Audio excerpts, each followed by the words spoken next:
All right, I believe we're on. All right, well, hi, everybody. Thank you so much for joining the very first Tradition Talks. It's a series from the Association for Cultural Equity, conversations on heritage, equity, and preservation. We're really delighted to have Nika Sewell-Smith as our inaugural speaker in this series. My name is Sarah Bryan. I'm the executive director of ACE. And before handing this over to Nika, I'll just say a couple quick words about ACE. The Association for Cultural Equity was founded 40 years ago by Alan Lomax, who many of you know was a pioneering folklorist, ethnomusicologist, and anthropologist who spent a 7-decade career recording the music and other traditions of people all around the world. And so ACE stewards that legacy, and we're also dedicated to the ongoing preservation of heritage and traditions of all the world's people. And our Tradition Talk series is designed to spotlight people who are doing cultural preservation work in especially innovative ways. And I can't think of anybody who exemplifies that better than Nika Sewell-Smith. She is a genealogist and historian, senior story producer at Ancestry, and also the host of Black Pro Gen Live, which is a web series that focuses on genealogy and family history of people of color. And there are nearly 150 episodes, if I'm counting right, on YouTube. And I can't recommend them enough to everybody for the research techniques they share, the stories, and conversations about the really critical ways that both for better and worse, history is still with us. And with that, I'd like to turn it over to tonight's speaker. Nika, we are really honored and happy to have you here. Thanks so much for the wonderful welcome, Sarah. It's great to be with you all, to be the first person, which means that either I'm gonna swing it and hit it out of the park or I'm gonna bomb terribly. I'm kidding. No, people don't like to be first, so I don't mind being first. Again, thank you for taking time out of your Tuesday evening to hear a little bit about one of, I would definitely say, one of my most infamous ancestors. And it's actually kind of a great sort of timing on this because some of you may watch the Taylor Sheridan empire of projects or shows that are on Paramount Plus, like Yellowstone, 1883, and you may have or may or not have heard about the forthcoming series that's called Lawmen Bass Reeves that will be coming out in just a few short weeks. And the reason why I'm bringing that up is because the ancestor I'm going to spend the time talking to you all about tonight actually is a character on the Bass Reeves show. Yes, really. The person I'm going to spend the next hour telling you about actually is a character on the show because he was a real person. And if, you know, one of the things, especially with family history and genealogy, or just in history in general, folks always think that there aren't any living remnants of some of these people who live to do these incredible things. Like, oh, they don't have descendants, so there's nobody living that's connected to that. And if you needed an tangible example of somebody who was or is connected to those things, you're looking at one. I'm here. All right, so without further ado, let's go ahead and jump into the slides. If you were here watching live, I would love to hear from you if you have the ability to chat, ask questions, all of that kind of stuff. Some of you have posed them beforehand, so we'll get to those at the Q&A at the end. But definitely just jot down things that you may be thinking along the way that you might have more questions about that I may not answer off the top of my head. All right, if you are in any way squeamish at all, if you don't like to see dead bodies, turn your face right now, okay? Don't say I didn't give you the heads up. It's not like gory. Granted, we're a couple weeks before Halloween, but it's not gory, it's just a dead person in a book. So this is where my story starts. I was in college and I was at my parents' house at home, and we were going through boxes in the garage. And it was me and my dad, and my father was basically the last man standing in his family. And if anyone who is here has dealt with the deaths of family members, you know, in rapid succession or year after year, and you're like the last person standing, you end up inheriting all of the things of all of those people. And so my father only had one sister, his parents, and one nephew. That was it. And all of those people died by the time I was 22 years of age. So when we were going through these boxes in the garage, we were coming across a bunch of different things that belonged to my grandparents. Unfortunately, my first cousin was killed in a car accident when I was 6 years old by a drunk driver. And my grandparents moved out of their home because they did not like to be there because it reminded them too much of my cousin. And in the haste of moving, they packed the boxes up and never opened them. And so when we were looking at them in the late 90s, we were opening boxes that had newspapers from 1985, around the time my cousin had passed away. And so there was just a lot that was inside of these boxes. There was a ton of stuff that was in there.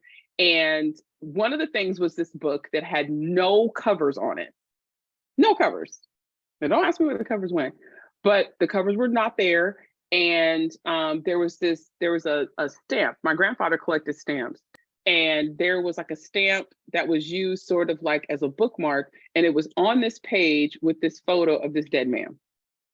And I vaguely remember my father telling me that I had a connection to this man, but I was in college. I was not paying attention. And that's what happens to most of us, right? The elders start talking, we start tuning out. We think someone is always going to remember all the information and all the things.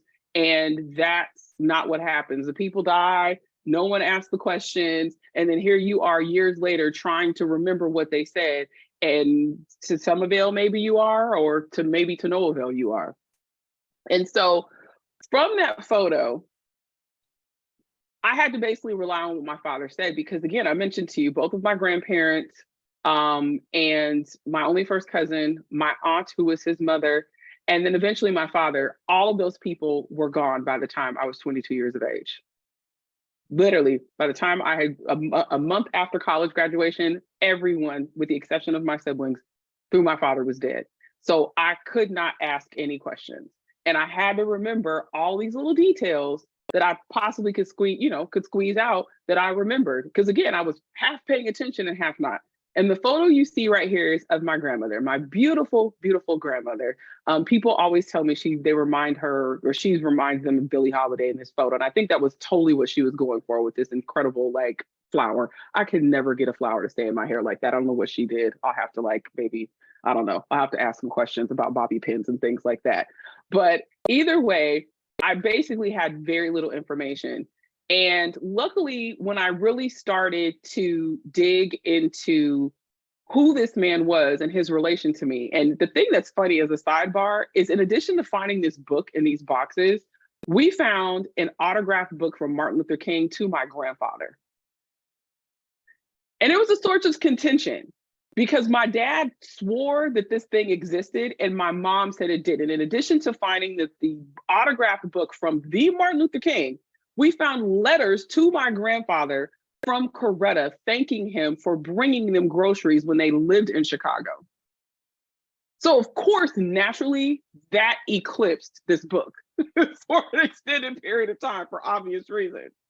And so when I started going online, and you got to remember, this is the early days of the internet, especially some of you are here who were younger. I laugh when we start talking about, oh, remember dial-up, like it's so long ago. But in the early days of the internet, I started to try to look up this book. And I discovered it was this book called Hell on the Border by an author named S.W. Harmon. And the copy I had that did not have a front or a back page was an original printing of this book. And what's interesting is that, again, once my father passed away, I had to start reaching out to other family members to get information. And that is one of the things that, if you don't walk away with anything else that I speak to you about tonight, it's to engage the people who are still alive around your family story and your family history, as opposed to rushing to go online to find things. And the reason why is because you have people who are institutional experts on your family. They were there for all of the different things. And when we rush to go online and we neglect the institutional experts, just like with my experience, where I couldn't go back and ask those people any of those questions, you end up in the same exact situation. So make sure you talk to those folks who are still living. And in the process of doing that, connecting with some of my father's first cousins, thankfully, my grandmother was not an only child. She had several siblings and they had several children. I was given oral history about my family. And there wasn't a story about a Native American princess. There was a story about a teacher. And that no one remembered her name, but they knew that we had this woman who was our ancestor, and she lived here and she lived there. And I had all these details. I had a story about sexual violence that was associated with this side of my family, and just the notion that we were Cherokee. Not that we were qualified under the heading of Cherokee as anything else other than being Cherokee. And there are people here who are listening to this who probably have that story too, where someone has said that you are Native American. At first, I didn't buy it because, again, I've heard so many people say this throughout my life. We're Native American, we're Native American. So I did not think that this was a possibility for my family at all. But it turns out once I started searching and once I started digging into where my grandmother was from, I grew up in Southern California. I'm LA all day. I'm LA County. I spent the other part of my life in the Bay Area. So I am tried and true California. Okay. And I knew my grandmother was from Oklahoma, but that was it. And normally when people are asking how to trace Native American ancestry or connection to the 5 tribes, one of the first questions I always ask is, number one, where's your family from? And number two, who were the indigenous groups that were in that area? And if someone tells me they're from Oklahoma and they're from a particular small town or even a Black town, or really small towns that are in Eastern Oklahoma, 9 times out of 10, there's a high likelihood that those people have connections to one of the 5 tribes. And it turns out that my grandmother did. My grandmother was born in Veneta, Oklahoma, which is in the Cherokee Nation. So her family was at least in the right place. And as I started to do more research, I discovered that my grandmother's 2 oldest sisters, who you're seeing here, they were enrolled they were a part of the Dawes Commission. And the Dawes Commission was established by Senator Henry Dawes. And what the point of it was when Oklahoma was approaching statehood, the Native American nations held land in common, in particular the Cherokee Nation. If I lived next door to Sarah, we both own the land that we both lived on. It was not like how we are now, where like if I live next to Sarah, Sarah's got the deed or she's renting that house from whoever the owner is, and then I'm renting the house or I own the house on the land that we hold land in common. It's everybody's land.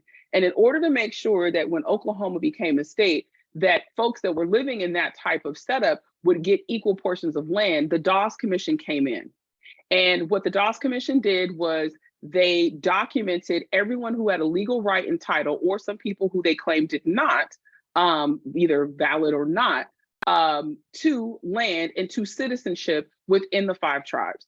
And what you're looking at is a card for minors, or what they would say newborn. These are young people whose parents had already gone through the Dawes process. And then after that, they sent in information validating the birth dates of those children so that those children could then get enrolled, and then they would receive their land allotments as well.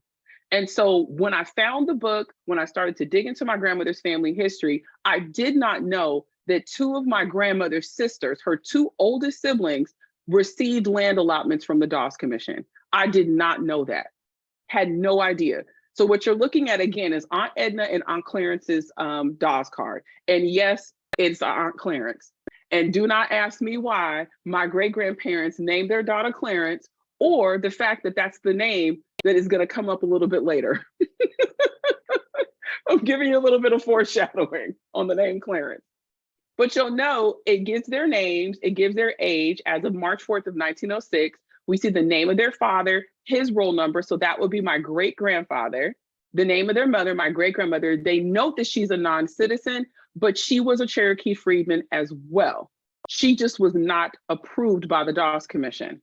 We have their dates of birth, along with the father's enrollment, Cherokee card or Cherokee roll card number, when their citizenship certificates were issued, along with when the applications were made, the fact that they submitted a marriage license to basically, legitimize my 2 aunts. All of that information is on this card. And so one of the things that also was in these boxes, in addition to the book, and in addition to, of course, you know, the Hell on the Border and Martin Luther King book, was this note, this letter. And there's Aunt Edna as a grown woman. That was her, the little girl, because she was the oldest. But there's this letter that my aunt had.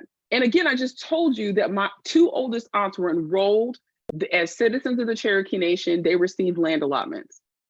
But by the time we get to 1980, mind you, I'm much shy of turning a year old, my aunt received a letter in the mail that told her that she had to reapply to be a citizen of a nation that she was already a citizen of.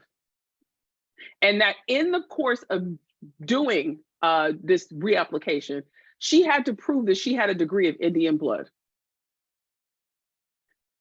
Now, you may be wondering, well, that doesn't make any sense, because didn't the government, the federal government, took them through the process of Dawes, and her father got approved, and she got approved, and her sister got approved, and she was a citizen all the way from 1906 till the 1980s?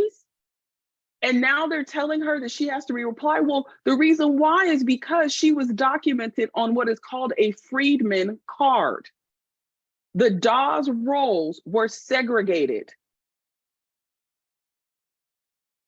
Now, we're going to talk more about why they were segregated, but they were segregated.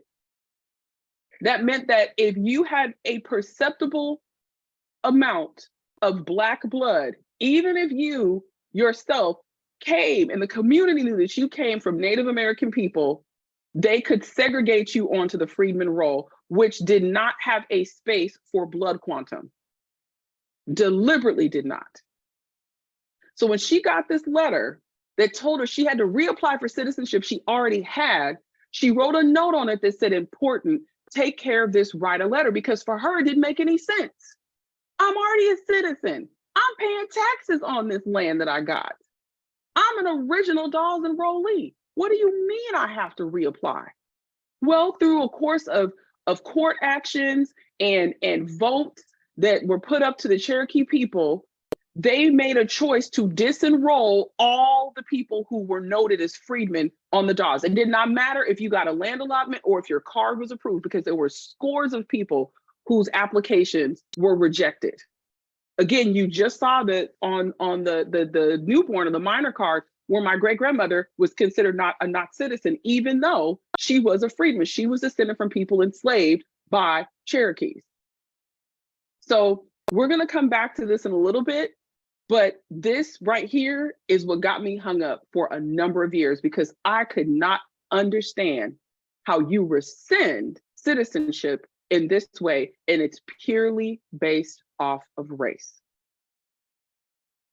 So the journey continued, okay? I continued to engage with my father's cousins and my extended family on this side. And that's how I got so many of the incredible photos that you're seeing in this deck. I got them from those folks. This is my grandmother at probably 8 or 9 years old with 2 of her brothers. And with the decapitated people in the photo are my great grandmother and my other great aunts. That's Aunt Edna. This is Aunt Iris Dean. And I know that because I have a photo of them on this same day where their heads are not cut off.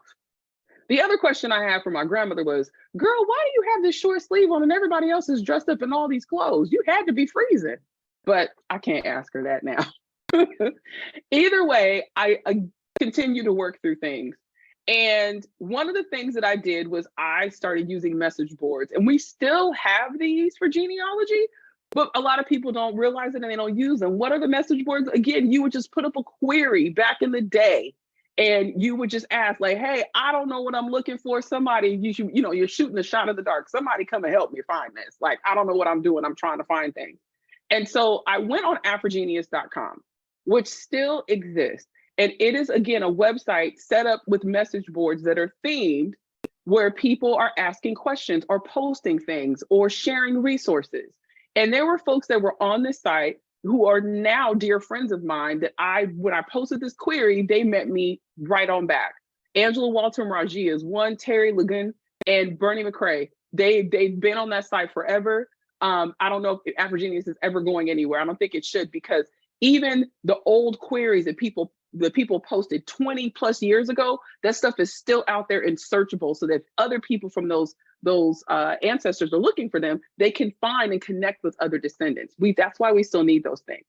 And when I posted about this ancestor who was in the book, who is named Ike Rogers or Isaac Rogers, these people already knew who he was. What? How do these random people online already know who my ancestor is? Like, that doesn't make sense. Like, Isaac Rogers is a very common name. Yes, he's in this book. It's about Fort Smith, Arkansas, and this hanging judge and these Indian outlaws and all this stuff. But how do these people know who my ancestor is? Like, how do they know who this person is? Or whoever this guy is in this book? Like, how do they know that? How do they know who he is? And so this is when it starts to get super interesting. This is the reason why Ike Rogers is a character in a Taylor Sheridan show that is about to come out. This is when it gets interesting. Remember this photo, sear it into your memory, because there's Ike. You saw a picture of him just a second ago, standing there, right? That photo. If you ever see that picture that it was just on that last slide, if you ever see this anywhere, know that the source of it was me. There were no other photos of Ike Rogers outside of the day he died that we saw earlier, where he was laid up dead, and the photo that you're seeing now, which is the day that he would come to be known nationally, potentially internationally. Those were the only two photos of him that existed until I released the one you just saw, because it was in the basement of my cousin's house in Kansas City. Nobody else had it. So let's dig into Ike. Who are these people that he's with? What is this photo? Who is Bill? Why are they numbered 1, 2, 4, and 5, and 3? Who's this shady character over here? And not only that, but when I saw this photo blown up at Fort Smith, Arkansas, the national park site, this detail of this man right here, I never even saw it because I hadn't seen it super big. I've been looking at it on the computer. So who's Ike?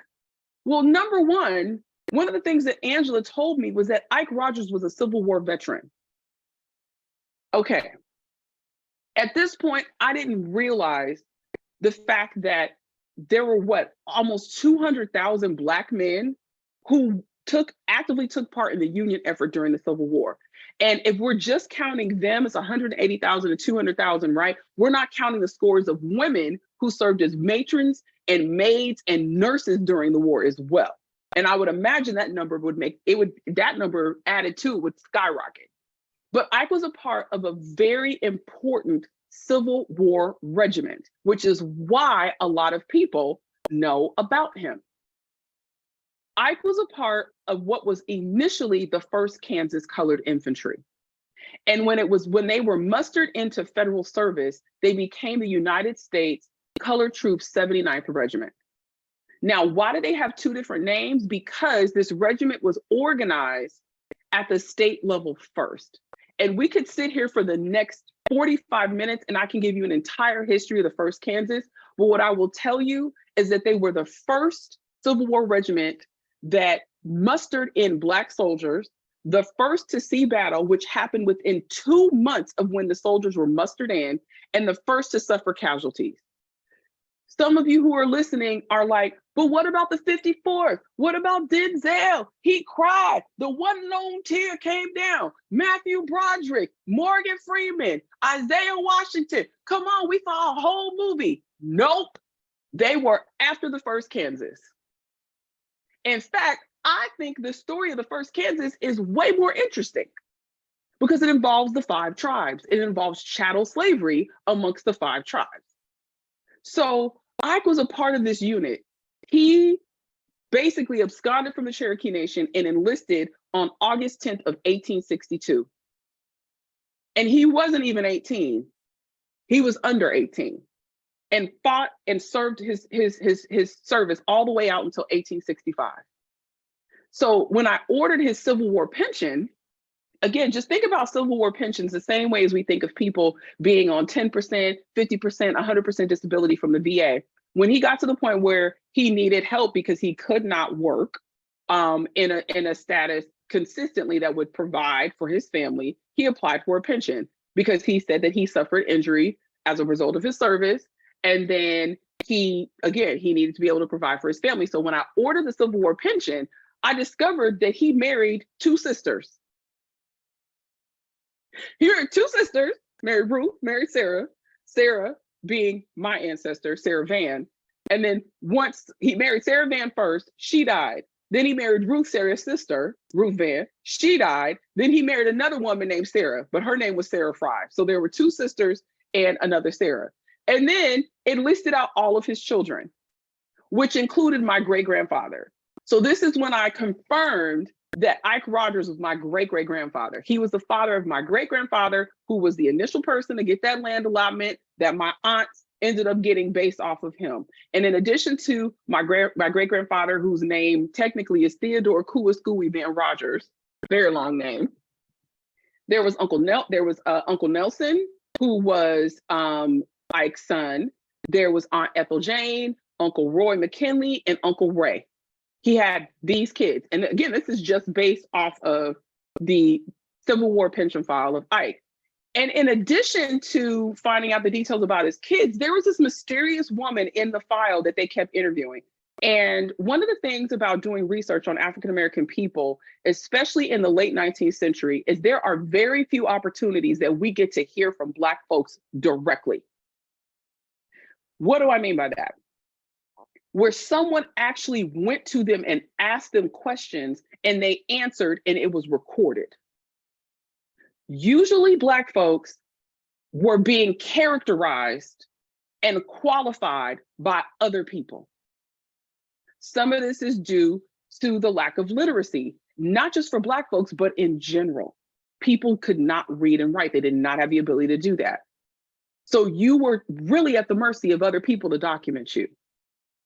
But one of the few times where Black folks could actually talk, and their diction and the way they put together sentences and their experience was recorded were through documents like the affidavits that exist in Civil War pension files. Why did they have to do affidavits? Because people would have to prove that they were the person who was in the said regiment and company that they were claiming. Let's say that the husband and the wife, let's say the husband died and the wife is trying to apply for the husband who's a veteran, his pension. They had to prove that they were married. A lot of people didn't have marriage licenses, so they would give depositions to family members who would validate that claim. In this one, there's this woman named Martha Richardson who they interview her all the time. She's there for the births of Ike's children. She remembers the day.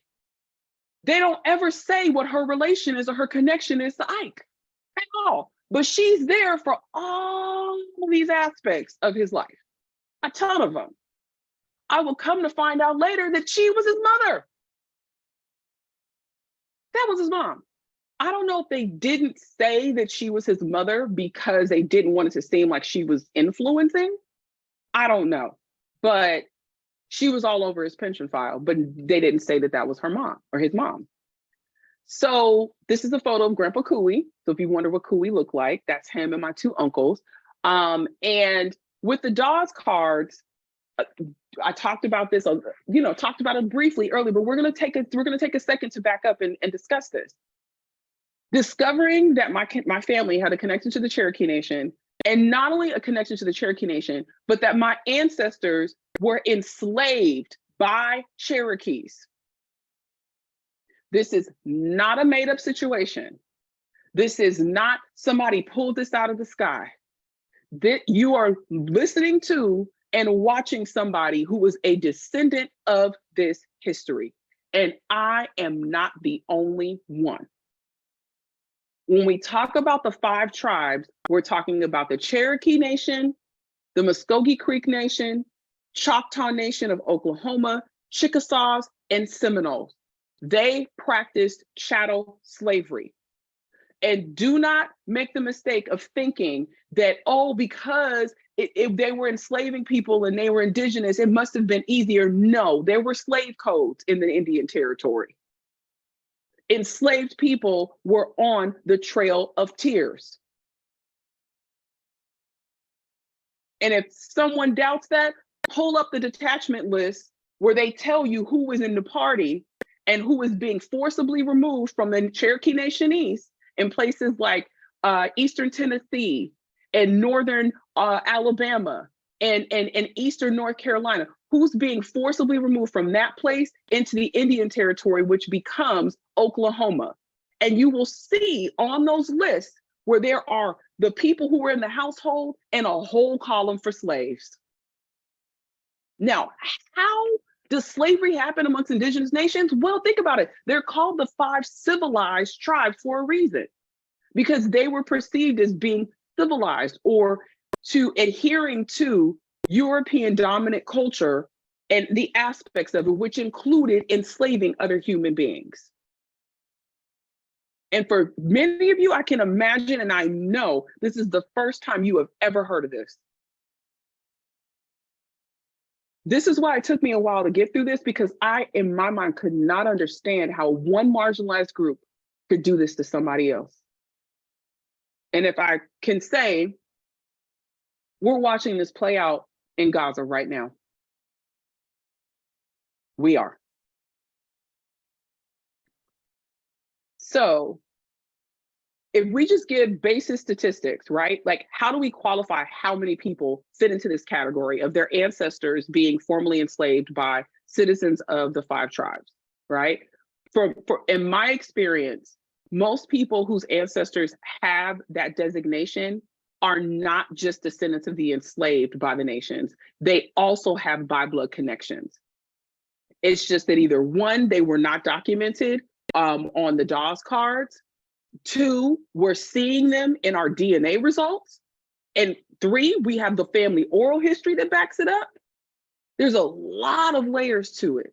But by 1906, there were 21,000 freedmen of the 5 tribes.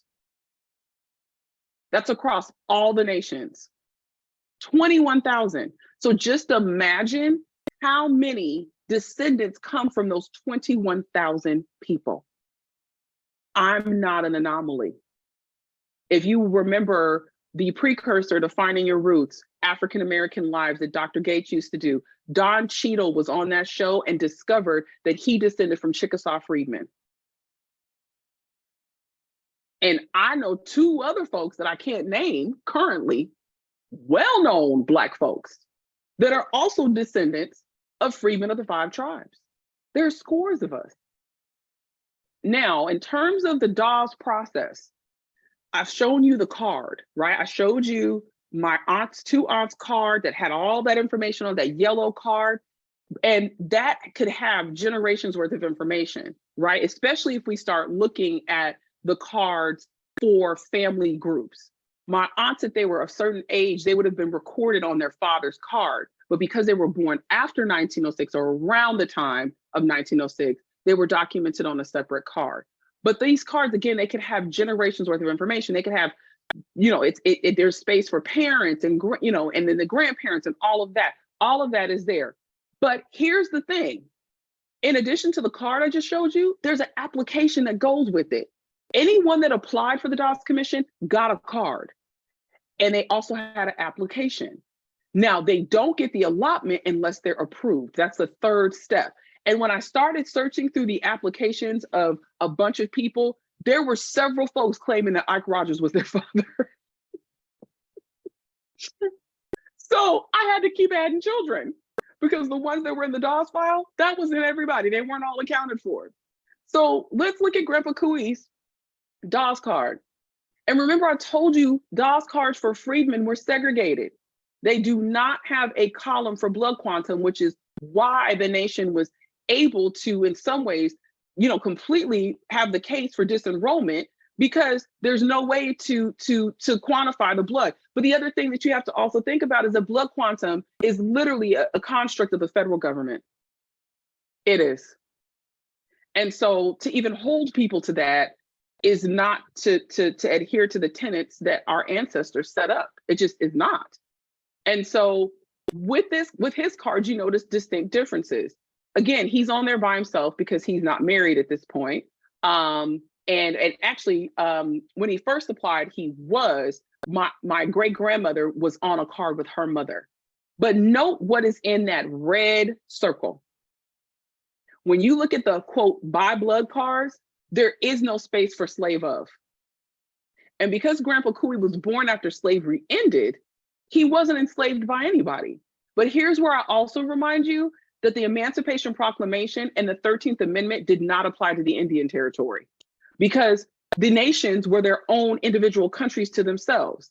It was not until the Treaty of 1866, which was a year after the 13th Amendment, that the enslaved in the Indian Territory were technically free by law. Now, certain nations emancipated their enslaved during the war, but in terms of full widespread adherence, no. And you're like, why was there a treaty to write? Like, I don't understand why they have a treaty. Because the 5 tribes sided with the Confederacy. Come on now, did you honestly think these people took slaves and that they wouldn't side with the Confederacy during the war too? Go look up Stand Watie. Just Google him. Do it on the side. Put a window open just so you can go there and look at his role in the Civil War. He was a Cherokee Nation citizen. I love the fact that I'm messing up people's minds tonight, but you know what? The way that we correct history and the way that we tell stuff correctly is if we hit it on the nose. So Grandpa Cooey, not an enslaved person, but when we look at the back of his Dawes card, it provides the names of his parents. On a quote by blood card, there aren't 2 sides. Only freedmen have 2 sides of the card. On the by blood card, they do list the names of the parents, but they also have a blood quantum. On the back of the freedmen cards, in addition to the parents' names, you also get who their slaveholders are.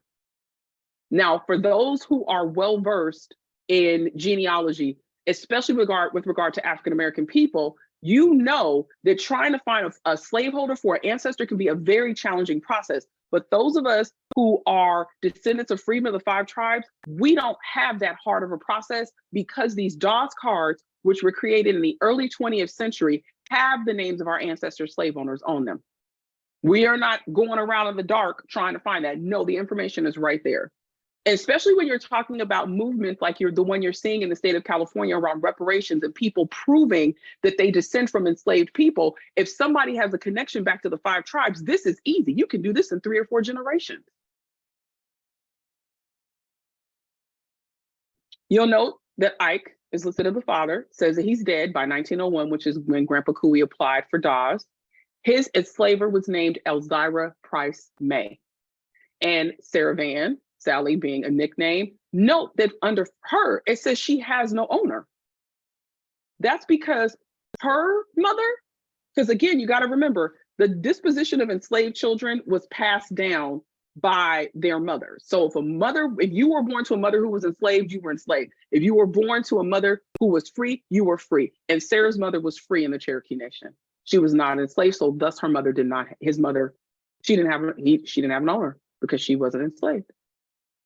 So if we go from my tree going back, again, my connection to Ike Rogers is that he is my great-great-grandfather through my grandmother.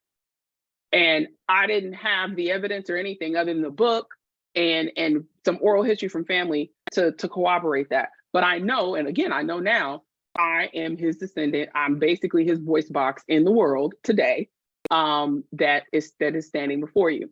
So what do those applications look like? I just showed you the card. Well, here's the application. And you heard me talk about how Civil War pensions were an opportunity to get a first person account directly from Black people. The Dawes applications are also that. Consider these like a slave narrative, where if you know about the WPA project, where they went around and interviewed formerly enslaved people in the 30s and talked to them about their lives. It's the same sort of thing with the interrogatories or the questions and the answers that you're getting from the people who were applying for Dawes.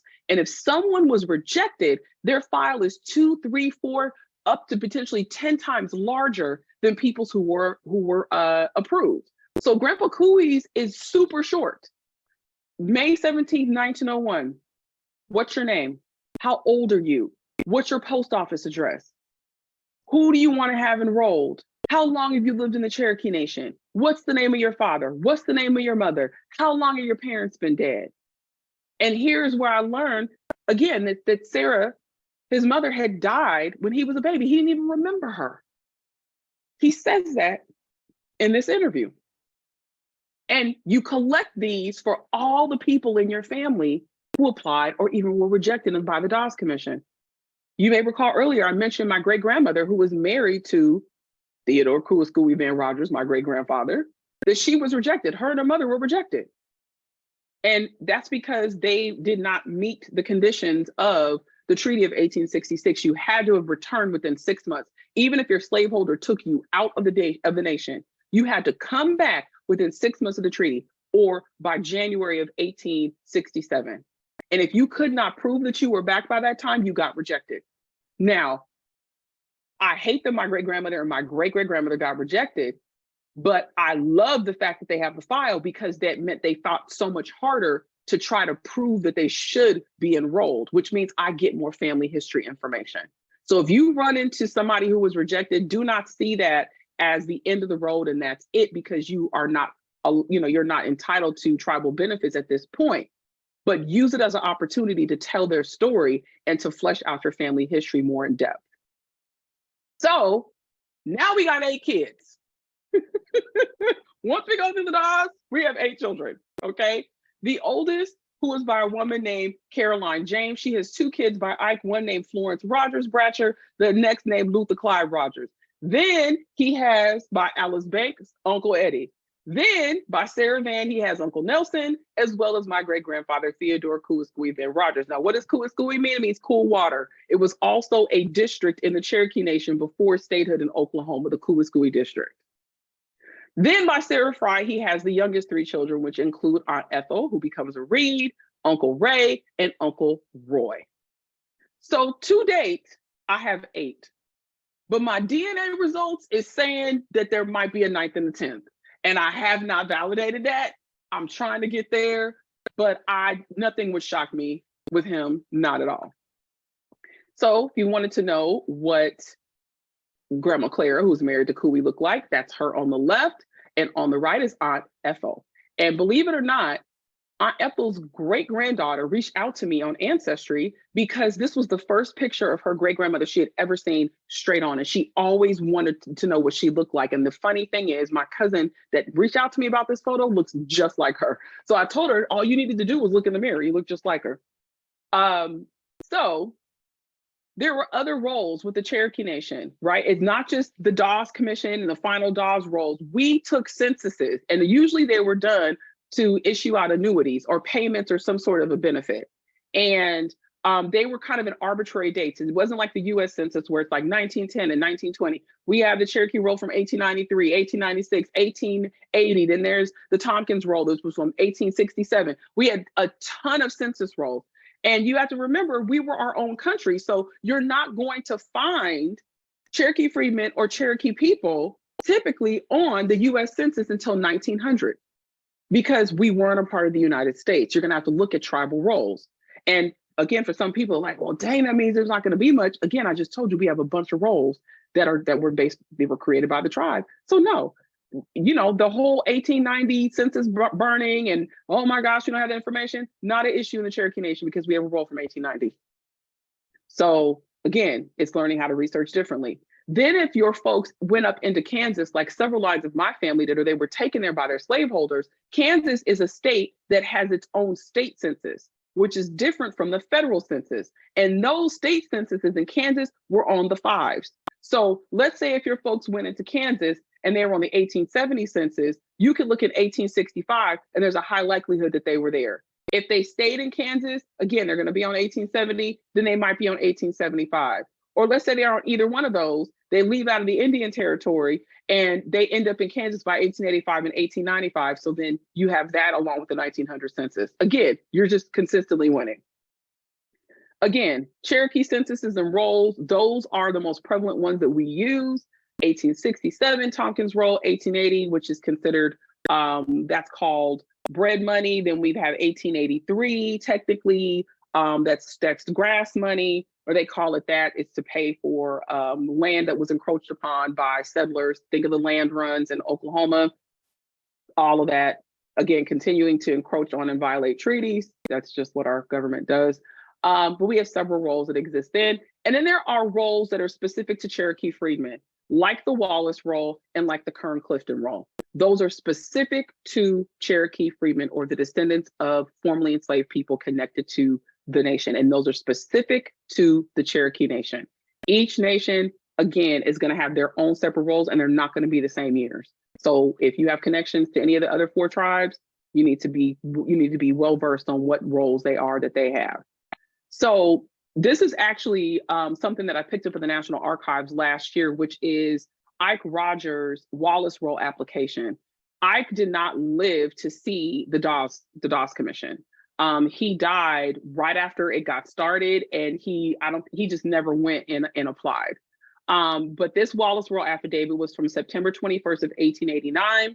And note, it says, I was a slave at the breaking out of the War of the Rebellion. My master's name was Peter May. And you're like, Peter May? I thought it was Elzira. Peter May was Elzira May's white husband.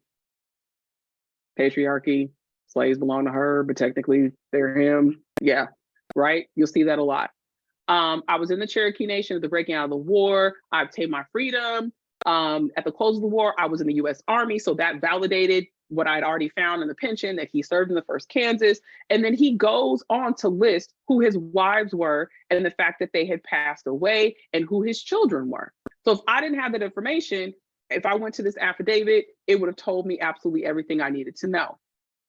Now, in addition, I also discovered that Ike was a U.S. Deputy Marshal. And this is the reason why he is on the series about Bass Reeves. Who is Bass Reeves? Bass Reeves is who the Lone Ranger was based off of. He is the first Black U.S. Marshal west of the Mississippi. Ike Rogers was one of his co-workers, and he rode with Bass Reeves, which is why he is a character on the show by Taylor Sheridan that is coming out in 3 weeks. On the top left, you will see his first oath of office taken as a U.S. Deputy Marshal. And you're like, wait a minute, but he's a Cherokee, and you said that that's a different country. Yes, it is. But who had jurisdiction over that area? The Western District of Arkansas, which exists in Fort Smith, Arkansas. Go back to Hell on the Border, which is the book. It was detailing the exploits of Judge Isaac Parker, who was a federal judge who was hanging a bunch of people as punishment. And who were the people who were going to capture the outlaws and bring the people in to see his court? But the U.S. Marshals, which included Bass Reeves and Ike Rogers. And so there's his first oath taken on October 4th of 1892 as a U.S. Marshal in the Indian Territory. And then here are a couple of news articles that detail some of the crazy stuff that Ike experienced as a U.S. Marshal. And you would have thought the man would have dropped dead at this point, but no. So no, it says news reached Marshal Yoes, meaning U.S. Marshal Yoes, on Friday last that Deputy Marshal Isaac Rogers and Rufus Cannon, meaning Rufus Cannon, another Black U.S. Marshal, had run on to Henry Starr and some of his gang near Bartlesville, Indian Territory. This is all northeast Oklahoma now. And in the fight, Jesse Jackson, one of the Starr gang, was badly wounded, being shot 3 times.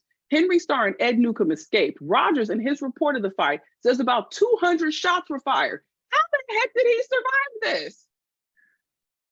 The latest advices from the wounded outlaw are to the effect that he may possibly recover. The physicians attending him wrote to Marshal Yoes asking how or by whom they were to be paid for their services. Isn't this nuts? The letter has been referred to the Attorney General at Washington. Deputy Rogers writes Mr. Yoes that he is on the trail of Starr and his Confederates and will yet run them down. Rogers is a colored man thoroughly acquainted with the country up there and seems determined to rid society of the gang.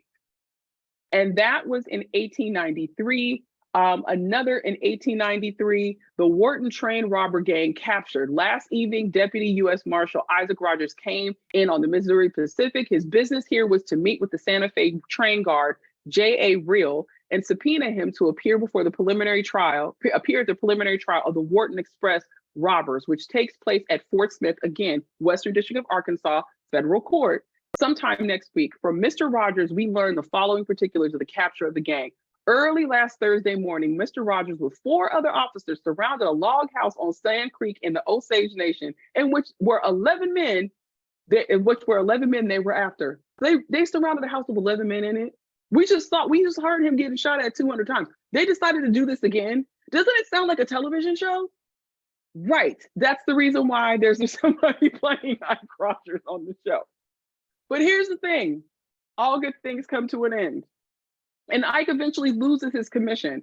By August of 1893, the same year that he has 200 shots shot at him and surrounds the house with 11 people and all the other exploits, he lost his commission as U.S. Marshal, likely because he was found guilty of extorting a man named Charles Tongaxi. And Tongaxi had been arrested for larceny, and he claimed that Ike promised that he would secure Charles's release if he was paid some money.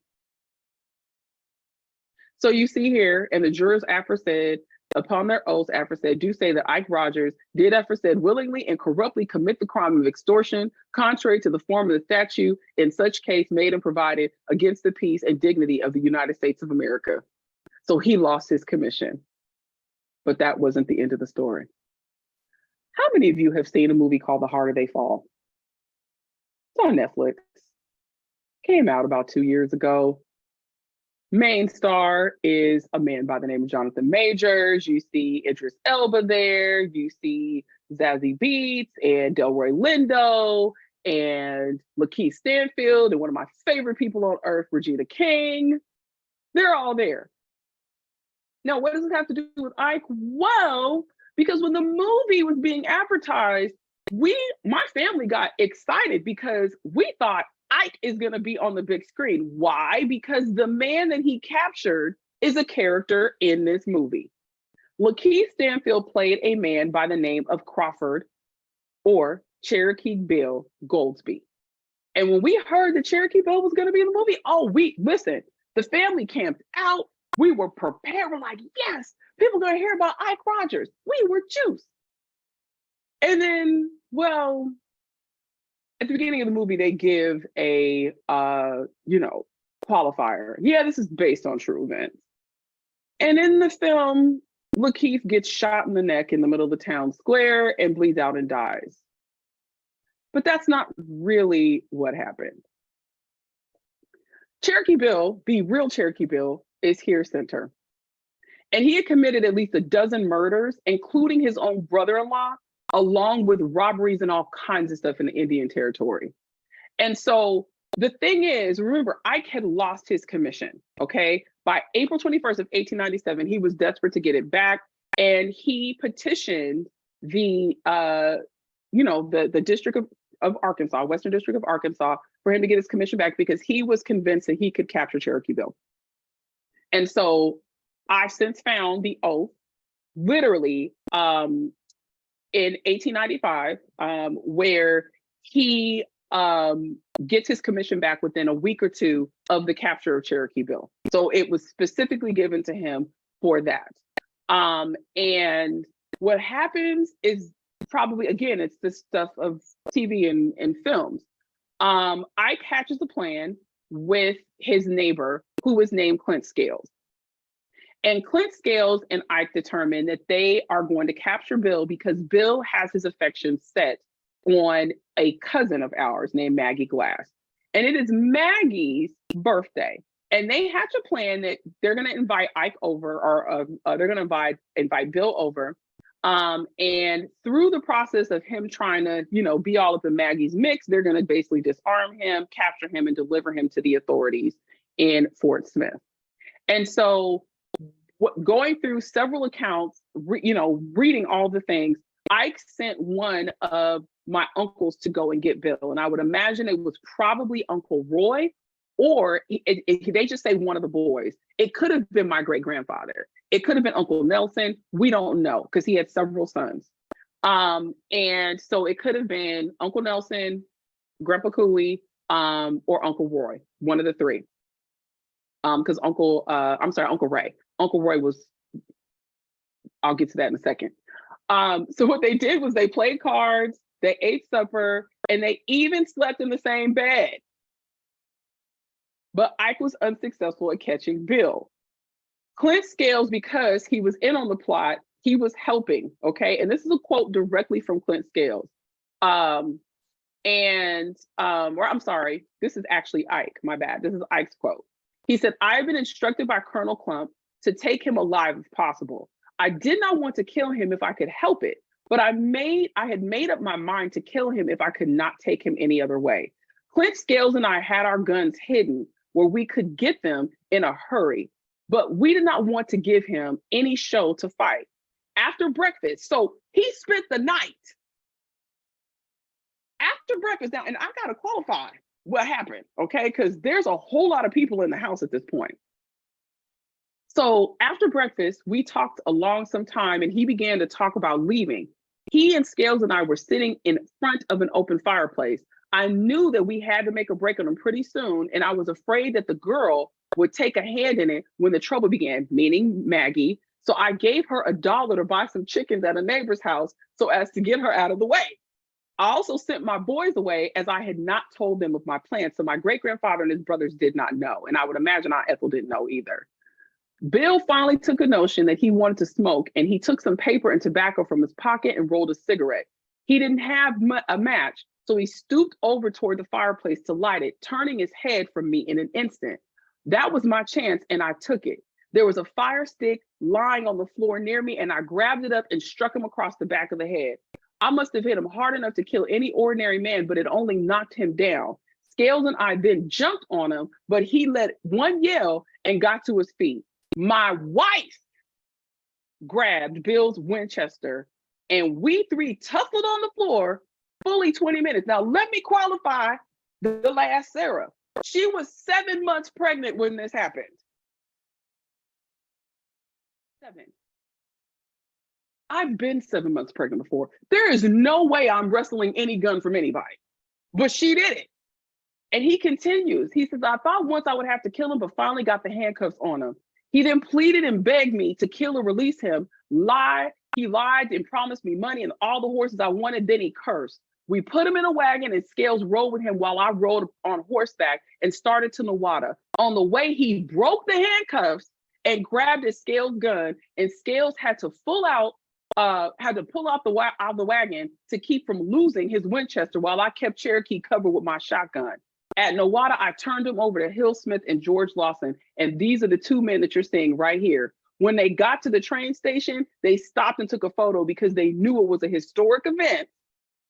And you see how Bill has got his arm wrapped around the guy. He was trying to get the guy's gun. Now, the question I have is, ain't you supposed to be in school? Why are you out here? Then there's another little boy over here. Why is he out here too? Y'all need to be at school or be at home. Why are you over here? But now they're in the picture and we don't know who they are. So the thing is, again, because I have institutional knowledge about my family, I know that there are aspects of this story. If you Google Cherokee Bill and his capture, you are going to find Ike Rogers. But there are a lot of details that folks don't know because no one knew our family well enough to do the research. And this is why I'm here to give you the real, okay? It's clear from several accounts in family oral history that the Rogers and Goldsby families were more than acquaintances, which is why Ike was able to move in the way that he did. Perhaps their familiarity is what led to a sense of betrayal on the behalf of the Goldsby family for Ike's role in Bill's capture. And there was definitely enough fuel to light several fires and burn a ton of egos. If you look at this article on the left-hand side from January 31st of 1895, it talks about the fact that Cherokee Bill attended a dance at Ike's house. Mentions that. And then if we keep going, again, this made national news. It was in the New York Times, all of that when Cherokee Bill was captured. In the Coffeyville Daily Journal, it reports that, well, let me step back for a second. Bill gets captured. They get him all the way to Fort Smith. He's in jail. He makes an escape attempt, kills a guard while he's there, and then eventually ends up executed in March of 1895. And so for 2 years, Ike is basically living in fear because people from Bill's family are threatening to kill him because Bill was hung. And so there are several articles that like detail what happened. But what transpires is that within 2 years, on April 21st of 1897, Bill's brother, who is named Clarence Goldsby, And remember, I told you to put a pin in the name Clarence because I had an aunt named Clarence, which is strange because that's usually a male name. But why on earth would my great-grandfather name his daughter after the same name as the man that killed his dad? I do not know. I don't have an answer for that. But we learned, again, because it made national news. It made national news when Bill was captured. It made national news when Ike was killed. And what happened is that there was a payment happening, and Ike stepped off the train in Fort Gibson, Oklahoma, which is in Muskogee Creek Nation. And Clarence Goldsby, who was the younger brother of Crawford Goldsby or Cherokee Bill, he waited for Ike to exit the train at Fort Gibson. And as Ike stepped off the train, acting normally, he went about shaking hands, and then that's when he was shot. We don't know how many times he was shot. We have no idea.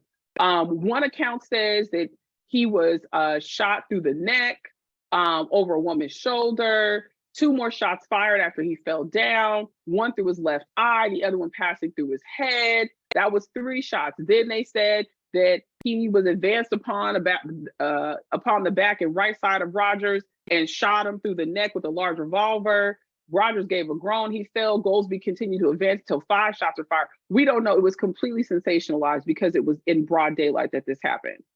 And even the photo that I showed you earlier, it makes it hard to tell exactly how many times he was shot. We do not know, but he did die.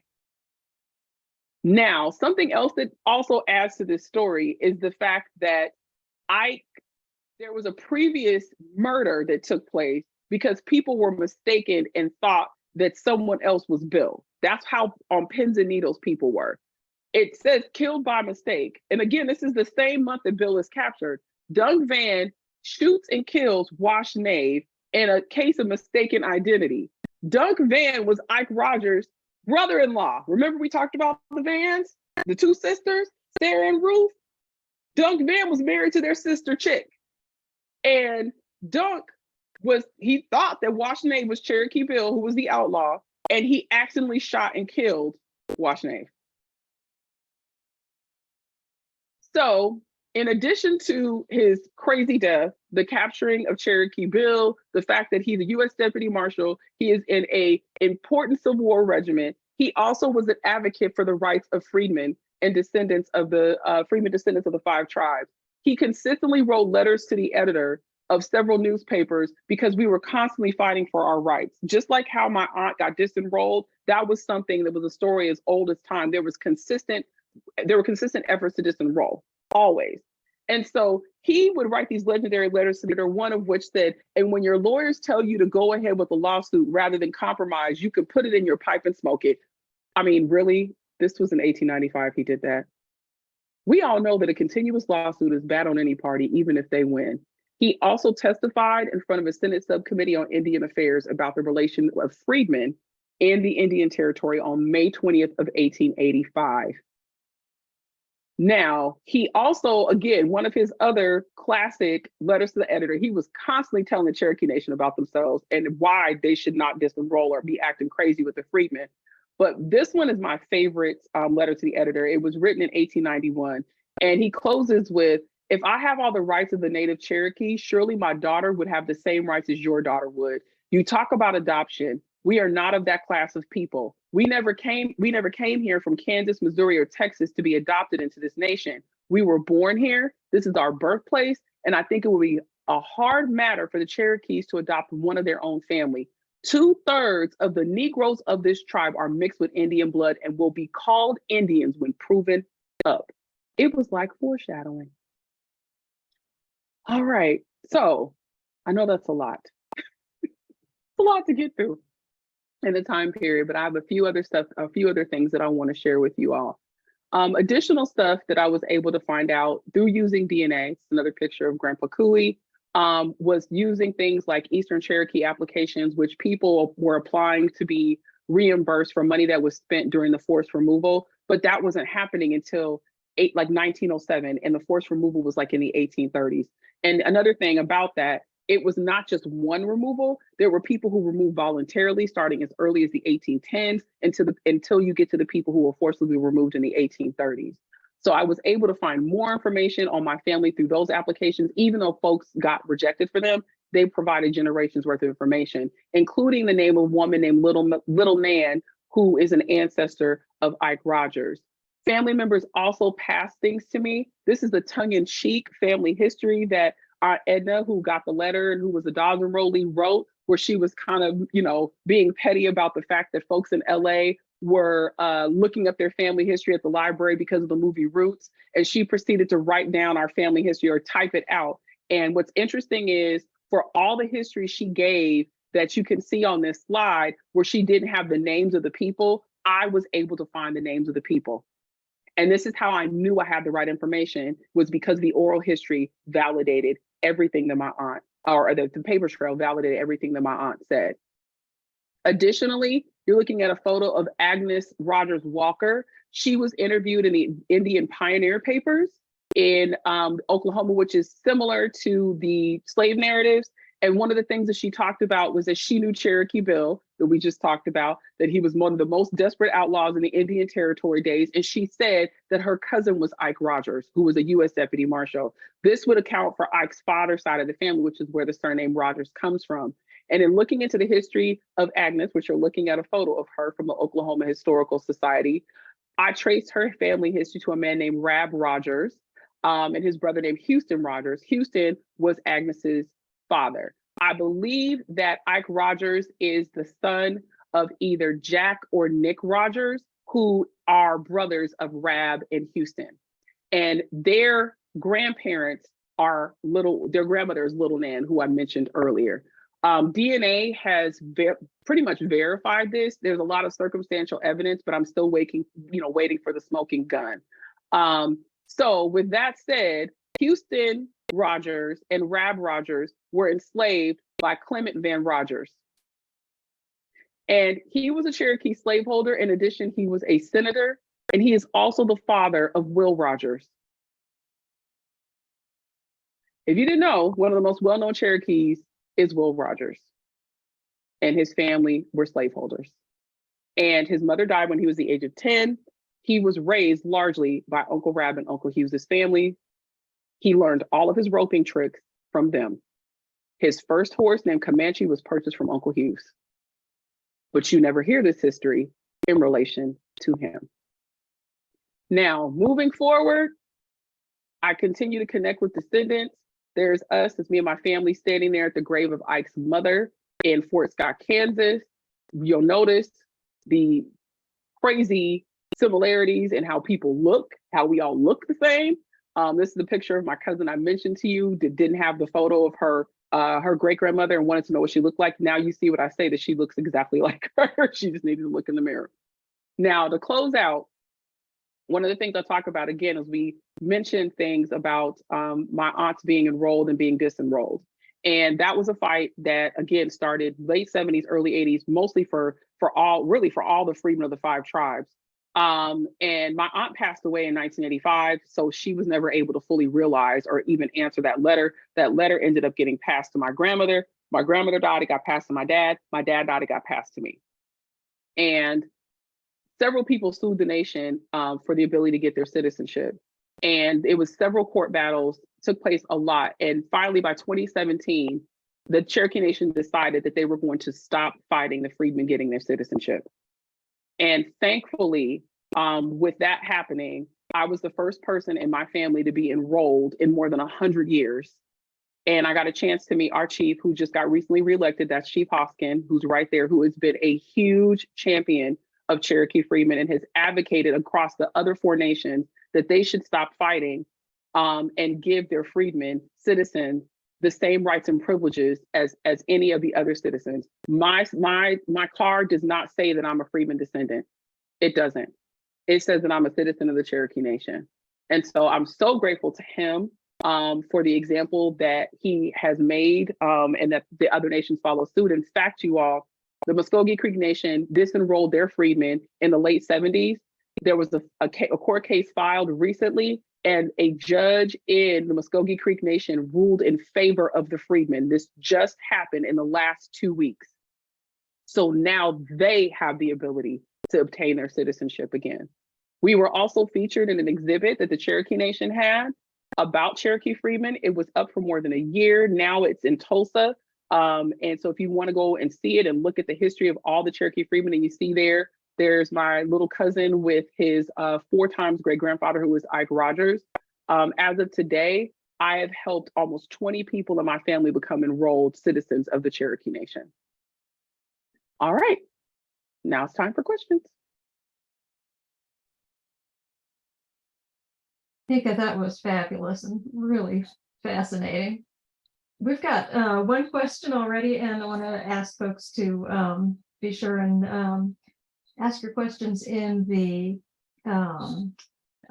chat there. First question we have is, what was the most satisfying part of working on this project? It was the citizenship part. Like, I hate to qualify it like that, but knowing what, like, I wasn't even interested in that when I first started, like, just because it was so painful to even like think about just the history of it all. And then once I started finding where Ike was writing these letters to the editor, like, and testifying in front of Congress and doing all this stuff to ensure that I even had the right to apply if I wanted to, then it was like, well, gosh, I can't like slap your hand away and say that I'm not, you know what I mean? That I shouldn't do that, or I shouldn't want that. And then I just became like way more like, intentional about it. And so now it's just so interesting to me. Now I'm, again, like I said, like now I'm his mouthpiece. And people reach out to me all the time about telling and sharing the story, because it's just, there's so many twists and turns, there's so many aspects of it. But to me, the heart of it was answering that note that was on that letter from my aunt that said, important, take care of this. That was sort of my birthright, was to come and make that right. And that was the most, for me, that was the most satisfying part of this. All the other exploits, again, I know I'm going to continue to find crazy stuff because that's just what he does. But that part was the most satisfying. I was at the very beginning, I think you mentioned it was your dad who became the person who sort of received all of the family archives. And in my family, I'm that person. I know some people in the who are watching tonight who are also that person in their families. What do you recommend for how people get started, preserving, sharing materials like that? I would say, in my opinion, number one, share it. A lot of times folks like hold these things like close to their chest, and they don't get it. It doesn't get out to other family members. And, you could make or break somebody making a huge discovery because you're holding something so closely. And so what are the ways that you get it out? I mean, with Ancestry, trees are free. There's no cost for trees. And you can upload pictures and scans of things that you have to your tree. So even if you don't want to necessarily do the genealogy research, you can create a profile for that individual and you can just upload that stuff, and then it becomes hintable. Then other people who are actually doing the genealogy search can find those things that you're uploading. I've seen some incredible stuff that folks have uploaded. There was I think I mentioned this to you, there's an album I saw where a family had bought their first plot of land, and they took a little bit of the first cotton that they harvested off of that land and they put it in an album, and one of the descendants scanned that and uploaded. And I was like, oh my gosh, this is the kind of stuff we're supposed to do. So if you have the family Bible, if you have photos, like that's one of the reasons why I post mine and I share them, is because, I don't know who else is out there. We never know. And so I would say that preservation, you can check into like National Archive standards in terms of like, temperature, and they have archival boxes that you can put things in to keep them from breaking down. My family is like, they're like the kings and queens of like, they just have things like this side. I'm telling you, the side that I spent the majority of my time researching does not have half of the photos and ephemera that I have on this side. Like my aunt, that Aunt Clarence, with the boy name, she passed away at 15 from tuberculosis, and I have pictures of her, 2 photos of her, died at 15. Not only do I have that, I have a signed affidavit from her from when they had to sell a portion of her land allotment to pay for her medical care. Not only do I have that, but I have her homework. They kept a piece of her homework. And my cousin sent this to me in the mail. I couldn't believe she trusted the Postal Service. I was like, oh my gosh. And when I got it, I was just bawling. Like, I was like, oh my gosh, I never got to meet you. And here's your homework, and I'm reading it.